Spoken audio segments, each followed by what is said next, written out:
Also, there seems to be this double standard about which politician we go after and which politicians we let off the hook. Now, this was a beat-up, but it's an example.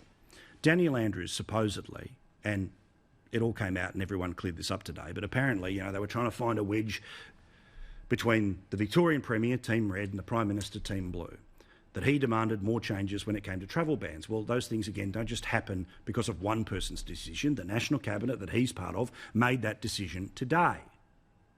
But remember, they kind of let him off the hook, that the Victorian Premier was the one who didn't cancel the Grand Prix until literally thousands of people were already at the Grand Prix waiting to go in, when teams were already trackside, when the supercars were already on the track, when the people who own the food vans had already ordered $10,000 worth of stock that they expected to sell. The other one, of course, is whether you should go to the football or not.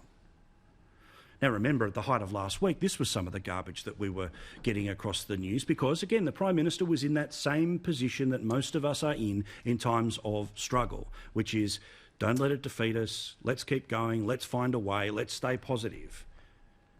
He ultimately didn't go to the football. But on Friday night, Annastacia, the Queensland Premier, did go to the football. She went to Townsville because they have a brand new stadium. She opened the stadium. She watched the game. Yet crickets from the people who said to even think about going to the football was a terrible thing. That's the bad. And I mentioned before some of the people who were trying to sort of wedge other politics into this. Like, we are in a different moment. We've got to put down all of our traditional fights because people are trying to be opportunistic like this.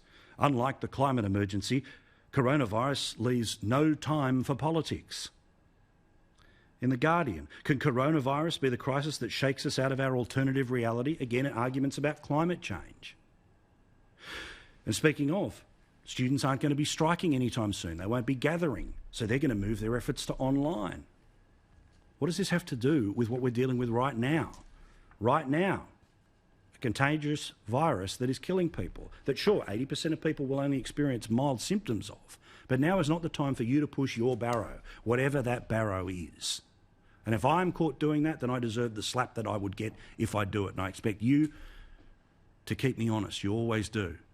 Keep me honest via that email, paul@skynews.com.au. I read them all, good, bad or indifferent.